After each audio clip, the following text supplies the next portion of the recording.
Olá, meus amigos, sejam todos muito bem-vindos de volta a este canal. Meu nome é César e este é o Leituras do César. Distopia, um gênero pouquíssimo explorado, não é mesmo? Esses dias eu estava num desses becos da internet e estava assistindo um vídeo que falava sobre o esgotamento do gênero da distopia no período pós-pandemia. Alguns anos atrás, o gênero da distopia estava muito em voga entre nós. A gente via saindo direto livros, filmes, séries de TV, todas com um cenário um pouco mais distópico. E após a pandemia, a gente parou de ver isso. Houve pelo menos uma grande diminuição, não saíam mais tantos produtos de cultura como saía antigamente. E o vídeo defendia basicamente que o gênero distopia não é mais tão necessário assim na sociedade contemporânea, porque de fato nós já vivemos numa distopia. Pelo menos era isso que ele estava defendendo ali. Eu não vou conseguir lembrar exatamente de onde eu vi esse vídeo, mas é aquelas coisas que a gente vai vendo assim, às vezes em sequência e sem saber como que a gente caiu naquele vídeo. Então, infelizmente, eu não vou lembrar. No fundo, era apenas um desses vídeos de opinião aleatória que eu acho que no final das contas não significam absolutamente nada. Mas houve uma frase desse vídeo que me chamou bastante atenção e eu queria compartilhar essa frase com vocês, sem parecer que essa ideia é originalmente minha, mas o vídeo defendia basicamente que a utopia, ou seja, a idealização de uma sociedade pela superação dos problemas presentes, e a distopia, ou seja, essa sociedade que tem uma aparência funcional, mas que no fundo é uma sociedade inteiramente disfuncional e inorgânica, ela não se sustenta organicamente, são correlatos e, em certo sentido, até sinônimos. Ele defendia que talvez a distopia possa ser classificada como um estágio posterior da utopia. A utopia é uma sociedade que se desenvolve de maneira inorgânica sob bases lógicas e racionais. Porém, as sociedades, historicamente, não se desenvolvem ao redor da ideia de perfeição, de resolver todos os seus problemas.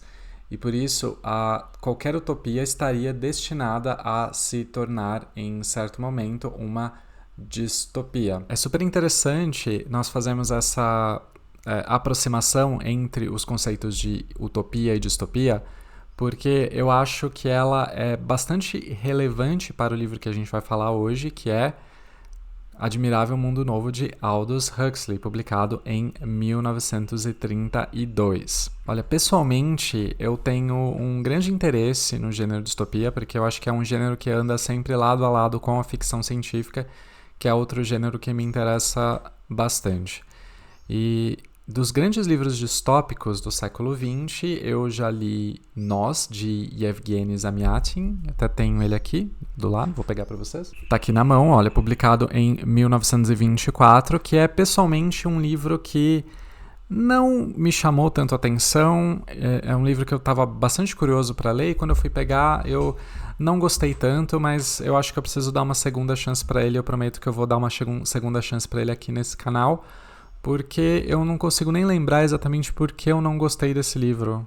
Ou se é simplesmente porque foi um livro que daquelas leituras que a gente lê e esquece que leu. Eu também já li 1984, de George Orwell, que foi publicado em 1949, que, na minha opinião, é um dos grandes livros do século XX, e é um livro que não apenas é interessante porque é um livro que constrói uma sociedade, ou melhor, talvez a gente possa dizer que ele remodela um modelo de sociedade que já acontecia naquele período, que era o da União Soviética, ou seja, quase não é nenhuma distopia, é simplesmente um relato de como era a vida na União Soviética, talvez de uma maneira um pouco mais exagerada, mas certamente com aqueles mesmos fundamentos.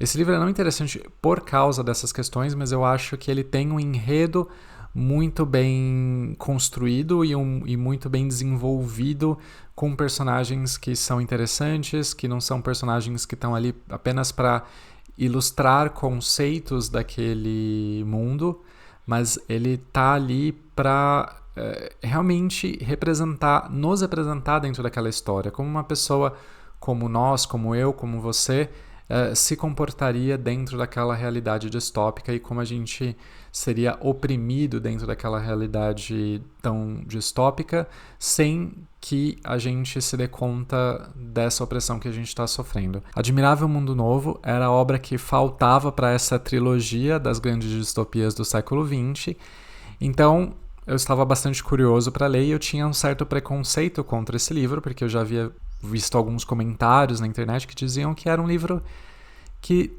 do ponto de vista literário, não era tão bom quanto 1984 e, surpreendentemente, eu peguei esse livro e concordei com essas opiniões. Eu não acho que seja um livro que seja tão bem escrito quanto 1984 e no prefácio que tem nessa edição aqui da Biblioteca Azul, o próprio Aldous Huxley, eu não lembro exatamente o ano, acho que foi em 1948 que ele escreveu esse prefácio, concorda que não foi talvez um dos seus melhores projetos literários, mas que ele não reescreveria a obra, que ele não tentaria fazer uma reforma do que ele escreveu, porque ele acredita que se ele fizesse essa reforma, talvez ele, além de apagar alguns dos defeitos que o livro tem, ele também apagaria algumas de suas virtudes, e ele não queria fazer isso. Ele gostaria que o livro se sustentasse da forma como ele foi escrito, e eu acho que isso é uma coisa admirável desse escritor, de reconhecer que ele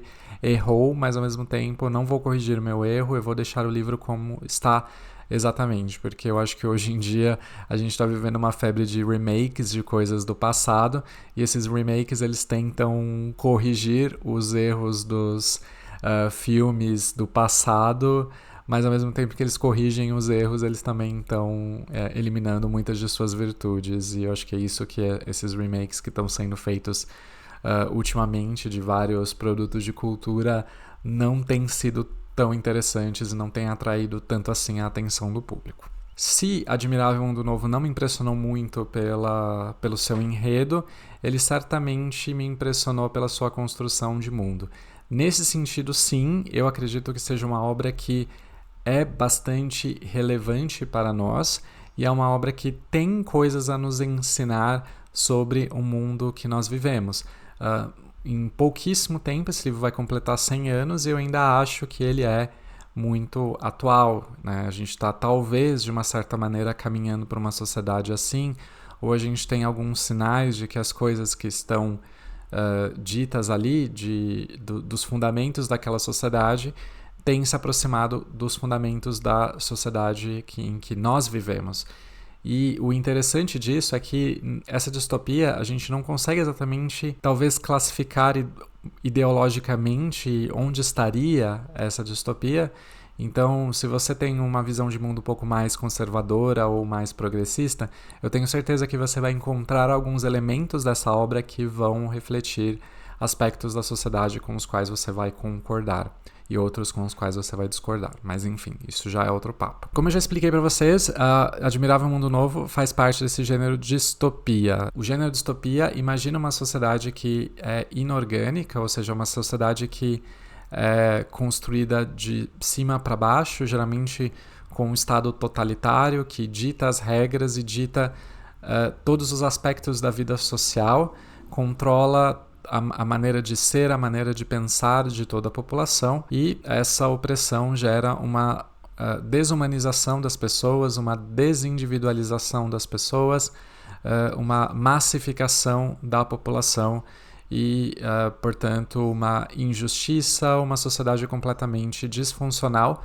que dá a aparência de que ela é plenamente funcional. Nós estamos vivendo nesse livro, se eu não me engano, já é no século 26 ou 25, ou seja, daqui a mais ou menos uns 500 anos, e a ciência está muito mais, obviamente, aperfeiçoada do que ela é hoje.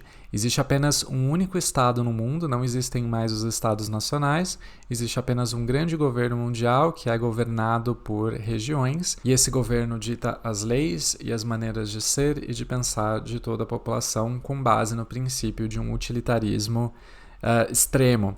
Utilitarismo é a ideia de que as coisas devem funcionar para proporcionar prazer e eliminar a sofrimento ou a dor. Então, aquilo que é funcional, aquilo que ela é utilitário, ele pode permanecer na sociedade e aquilo que não tem uma utilidade prática visível e para aqueles objetivos, ela é eliminada ou banida. A sociedade do Admirável Mundo Novo tem como seu grande patriarca, digamos assim, Henry Ford, ou seja, aquele que inventou a produção em massa. O princípio da produção em massa, em série, foi levado para todos os aspectos da sociedade, inclusive para o nascimento das pessoas. Eu falo nascimento, mas na verdade, neste mundo não existem mais nascimentos, as pessoas não nascem, elas são criadas em provetas, elas são criadas em série, elas são criadas em fábricas, então existem processos muito complexos, automatizados praticamente de produção de seres humanos e eles são, na verdade, clones. Então, nesse mundo do Admirável Mundo Novo, se você andasse pela rua, provavelmente você encontraria outras pessoas que sejam idênticas a você, porque, na verdade, elas não são seus clones, mas elas foram criadas em conjunto com você. Você pertence ao mesmo lote delas. As pessoas, portanto, não são mais pessoas em si, elas não são mais seres humanos nesse sentido, mas elas são elas mesmas produtos que são vindos da fábrica. Então elas são totalmente coisificadas, elas são objetificadas a esse ponto de elas não terem esse ato de nascença. Na verdade, o nascimento que eles chamam ali de vivíparo, ou seja, esse nascimento que vem da gravidez humana, é visto como algo completamente bárbaro, e você mencionar essa palavra nascimento vivíparo é para eles algo que é um tabu. Você não pode nem dizer essa palavra, as pessoas vão ficar chocadas se você ouvir isso, porque isso é algo que ficou plenamente ali no passado. E aí, como consequência dessa possibilidade de eles poderem criar seres humanos da maneira como lhes aprouverem, eles dominam a técnica de um ponto tal que eles podem influir totalmente o destino da pessoa apenas nesse processo de produção em massa. Se eles colocam mais oxigênio no sangue, aí eles vão colocando hormônios nas pessoas e as pessoas vão se desenvolvendo de maneiras diferentes, algumas mais inteligentes e mais capacitadas do que outras, algumas pessoas que estão próximas da demência, que elas só servem para fazer os trabalhos braçais mais simples para aquela sociedade. O regime deste Admirável Mundo Novo propaga a ideia de que o mundo e a sociedade estão sendo regidas pela ciência, porém não é a ciência em si, é o cientificismo. É uma crença irracional na própria ciência. Como consequência dessa produção em massa, as pessoas vivem em classes sociais. O mundo está dividido em classes sociais, em castas, que são as castas alfa, beta, gama, delta e y, que são as classes de acordo com aquilo que as pessoas foram desenvolvidas ali naquele processo de produção em massa de seres humanos. Então nós temos desde, como eu falei, os Ys, que são pessoas que não têm nenhuma, que mal têm uma inteligência muito baixa e só podem fazer pequenos atos, trabalhos simples e cotidianos. Temos os deltas, os gamas, os betas. Os betas eles já começam a ter uma certa inteligência para cuidar de uns trabalhos que requeram um pouco mais de uma técnica um pouco mais refinada. São pessoas que têm também um pouco mais assim de inteligência. E nós temos os alfas, que são o top da sociedade, que são pessoas que têm a capacidade de assumir responsabilidades e elas se veem como os responsáveis por continuar a guiar essa sociedade, a levá-la adiante. Então são pessoas que conseguem olhar para si mesmo e ter essa consciência, que eles usam essa palavra com bastante frequência, que é a consciência de classe, de que eles precisam ter essa responsabilidade e levá-la adiante. Independentemente de Y ou se a pessoa é uma alfa, todas elas são limitadas do ponto de vista do seu livre-arbítrio. São pessoas que não têm absolutamente nenhum livre-arbítrio e nenhum nível de agência. E como isso é feito? O segundo pilar dessa sociedade é a chamada hipnopédia. Depois de plenamente formadas, essas pessoas, essas crianças, vão para centros de educação. Elas não têm famílias, elas são clones, né? Elas são criadas ali em proveta, elas não têm pai nem mãe. Elas vão para centros de educação onde elas vão sofrer aquilo que a gente chama de condicionamento, e esse condicionamento é feito pela chamada hipnopédia. Então é aquela coisa assim de as pessoas estão dormindo, as crianças estão dormindo e tem uma vozinha falando que vai explicar para elas todo o papel dela na sociedade, e esse condicionamento vai, por óbvio, condicionar todo o comportamento dessa pessoa ao longo da vida. Então todas as crenças que essa pessoa tem em termos de sociedade, em termos de como as coisas são feitas, ou aquilo que é tabu para ela, isso é feito por meio desse condicionamento, dessa lavagem cerebral que é feita com a criança desde o berço. E ela não consegue se livrar disso, ela não consegue pensar de outra forma porque ela foi condicionada a pensar daquela forma. E as classes sociais são condicionadas de maneiras diferentes conforme seus objetivos e o papel social que elas vão desenvolver ao longo de sua vida. Chegamos também ao terceiro pilar dessa sociedade, que é a busca pelo prazer. O prazer é visto como algo essencial dessa sociedade. As pessoas vivem para buscar prazer. Elas trabalham e nas suas horas vagas elas buscam prazer. Elas não têm famílias, não existe mais casamento, não existe mais monogamia, não existe mais família. As pessoas não vivem mais agrupadas dessa forma. Elas não vivem mais agrupadas em termos de relacionamentos humanos. Elas são individualizadas totalmente e no seu tempo livre elas são convidadas a buscar determinados tipos de prazeres. Então, prazeres sexuais, elas são incentivadas a ter relacionamentos sexuais frequentes e sem nenhum tipo de compromisso, sem nenhum tipo de desenvolvimento de sentimentos, de amor. Isso não existe nessa sociedade. Todos os tipos de entretenimento que existem são entretenimentos que visam satisfazer os sentidos. Então, existem os cinemas sensoriais, que são cinemas onde as pessoas vão ter experiências sensoriais. Então, é mais ou menos como se assim, tem um casal se beijando ali e as pessoas que estão assistindo aquele filme vão sentir como se elas estivessem beijando alguém. São histórias que não têm complexidade nenhuma, não visam a elevação do espírito. Na verdade, a elevação do espírito nem se acredita nisso mais, não tem mais religião ou uma ideia de transcendência da alma humana. É tudo feito para satisfazer os sentidos. E além disso, todo sofrimento ou todo sentimento negativo, toda emoção negativa que alguém pode sentir é vista como uma anomalia que deve ser combatida. E como não se pode exatamente impedir que seres humanos sintam emoções negativas, a solução dessa sociedade foi a invenção de uma droga milagrosa chamada soma. O soma é fornecido como ração para todas as classes sociais e as pessoas ingerem essas pílulas para se sentir bem, para ter um sentido de bem-estar. É mais ou menos como se fosse uma droga que produzisse uma sensação extremamente positiva nessa pessoa e não tem os efeitos colaterais. A pessoa não sente exatamente nenhum tipo de mal-estar depois que ela consome.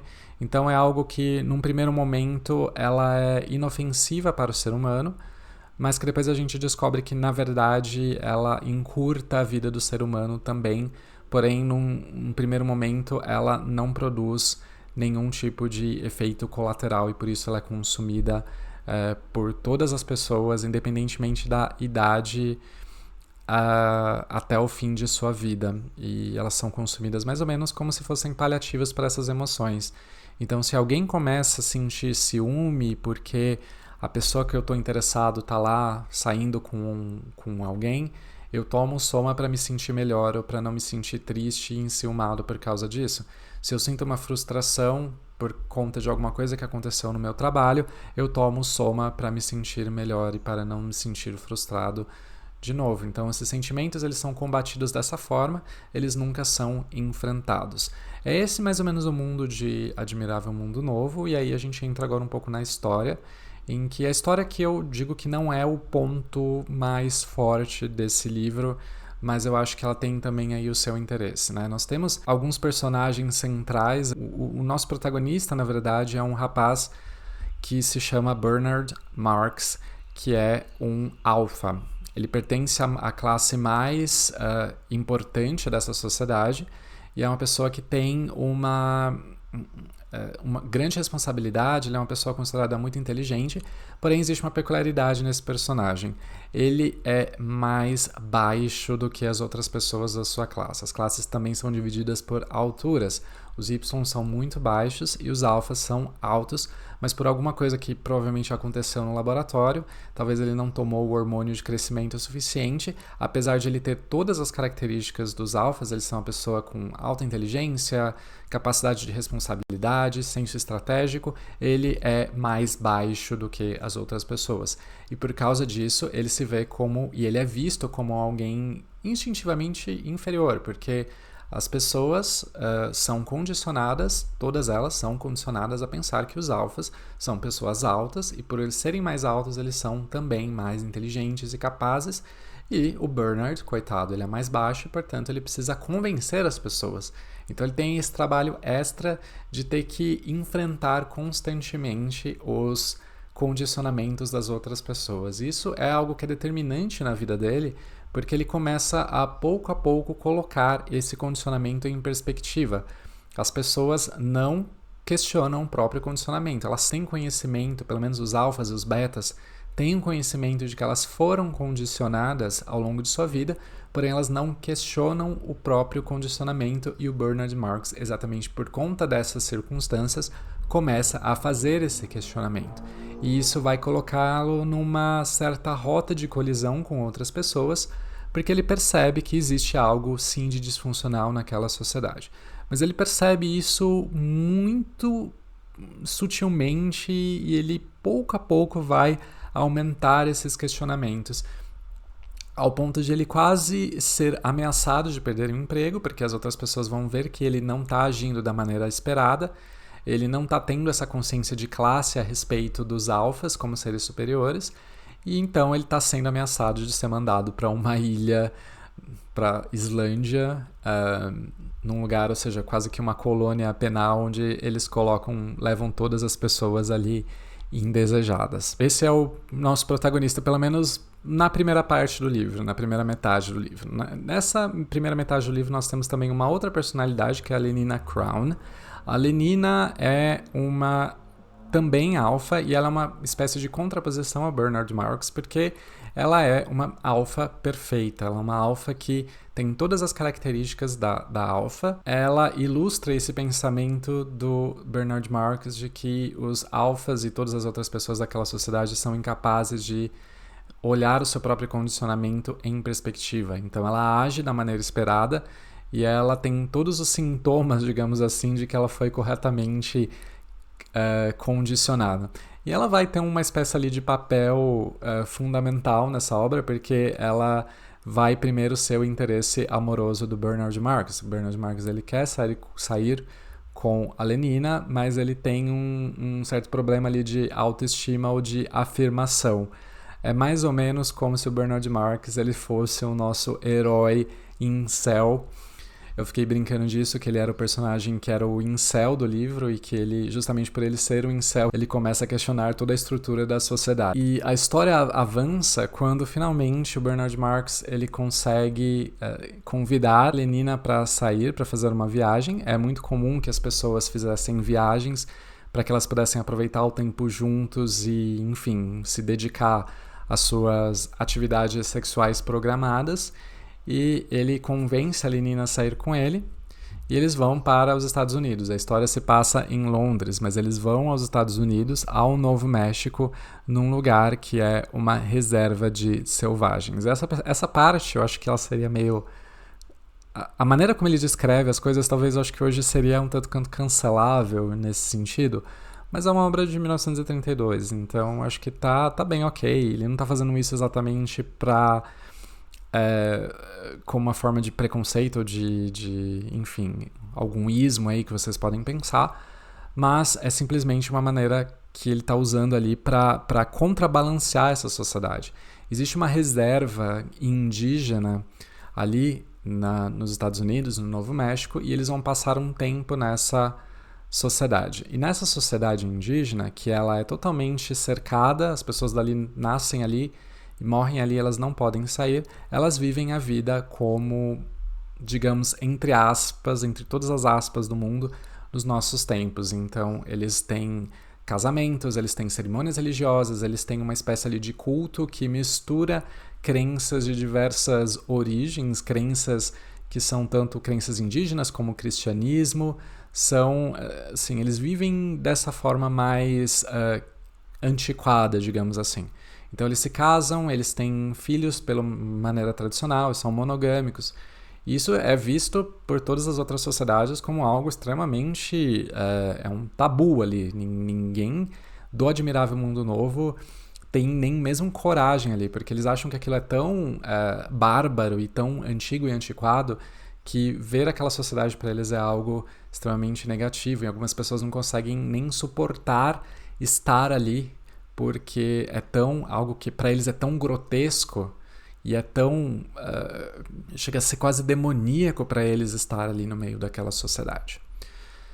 Mas o Bernard Marx, ele tem esse interesse, ele é um intelectual, ele quer conhecer ali um pouco daquela sociedade, e ele leva a Lenina Crown junto. Só que a Lenina, como eu falei para vocês, ela é uma perfeita alfa, então ela não consegue suportar estar ali. É um negócio assim, para ela é insuportável, ela passa mal, ela fica doente, ela vê toda aquela sujeira, aquelas pessoas vivendo naquela sujeira, as pessoas envelhecendo, com os dentes caídos, com os cabelos caídos, vivendo seminuas, e, enfim, com todos os sinais de degradação, de doença, as pessoas engordando. No Admirável Mundo Novo as pessoas não engordam porque elas comem comida sintética. E tudo isso para ela é algo extremamente horroroso.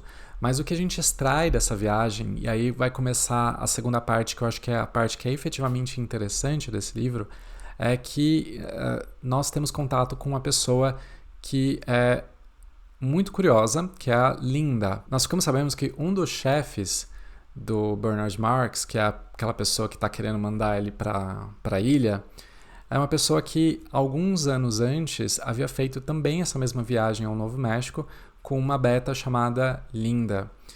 E durante essa viagem estavam fazendo ali uma trilha, acampando talvez, e durante uma tempestade a Linda desaparece e eles procuram a Linda por todos os cantos e não a encontram e dão a Linda como uma pessoa que morta, desaparecida.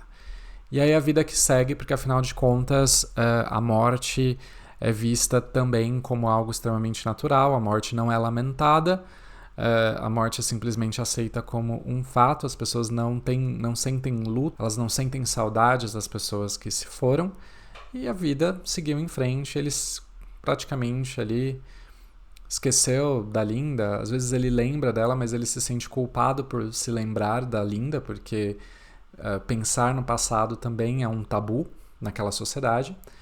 E eles descobrem que, na verdade, a Linda não morreu, mas ela foi encontrada por nativos, ou com a palavra que eles gostam de usar nesse livro aqui, foram encontrados por selvagens, ou seja, as pessoas que moram nessa comunidade que eu estou chamando aqui de reserva indígena, mas não é exatamente uma reserva indígena, apesar da ideia ser a mesma. E a Linda passou a viver entre os selvagens.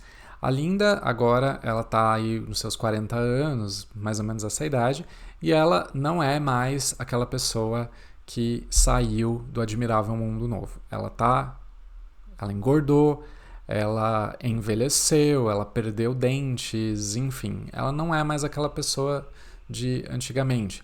Então quando eles veem a Linda daquela forma, quando Bernard e a Lenina veem a Linda daquela forma, eles sentem um asco muito grande, eles acham aquilo grotesco, horroroso. E nós também sabemos que a Linda estava grávida do diretor, que é o chefe do Bernard Marx, e como naquela sociedade as pessoas não tiram as crianças, ali no Admirável Mundo Novo, se a pessoa fica grávida, eles fazem aquilo que eles chamam de exercícios malthusianos, e a gravidez é interrompida. Ali naquela sociedade indígena isso não é feito, e portanto ela dá à luz por meio de uma gravidez a um rapaz que se chama John. O John vai ser o nosso protagonista dessa segunda parte. Ele é visto como uma pessoa completamente diferente das outras pessoas, porque ele não pertence ao Admirável Mundo Novo, mas ele não pertence também àquela reserva selvagem. ele é, diferentemente dos selvagens que habitam ali, ele é uma pessoa alfabetizada e ele cresceu lendo um único livro que ele conseguiu encontrar, que são as obras completas do William Shakespeare. E essa é a melhor parte assim, do livro. Eu gosto muito dessa parte porque ele cita frequentemente passagens de Shakespeare, porque isso que alimenta o imaginário do John. Então todas as frases dele vêm de obras do Shakespeare, inclusive o título do livro, que é Admirável Mundo Novo, vem de uma peça do William Shakespeare, que é A Tempestade, uma das últimas peças dele, que eu não li ainda e eu fiquei curioso para ler, então talvez eu traga nesse canal, William Shakespeare, e ele cita frequentemente, então todo o imaginário dele, toda a moralidade e a ética dele é alimentado não apenas pela vida dele ali na reserva indígena, mas por essa visão de mundo romantizada que aparece na obra de William Shakespeare. O John tem essencialmente uma mentalidade heróica da vida. Ele acredita que as coisas, para serem desfrutadas, precisam ser, antes de tudo, conquistadas. Ele precisa, se ele vai amar alguém, ele precisa conquistar alguém. Se ele vai morar em algum lugar, ele precisa conquistar aquele lugar.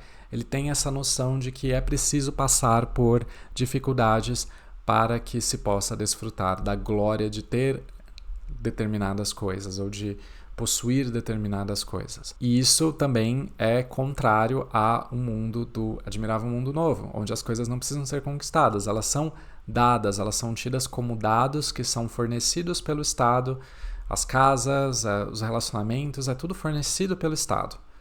Então ninguém precisa ficar se conquistando, e elas acham que isso, na verdade, essa ideia romântica e heróica do mundo é uma perda de tempo, porque assim, se as coisas são dadas para você, por que você vai ficar sofrendo para conquistá-las, né? Não existe isso, eles não têm este sentimento. Então, vai ter um pouco esse choque de realidade entre essas duas percepções. John, como eu já mencionei para vocês, ele de certa forma é uma espécie de...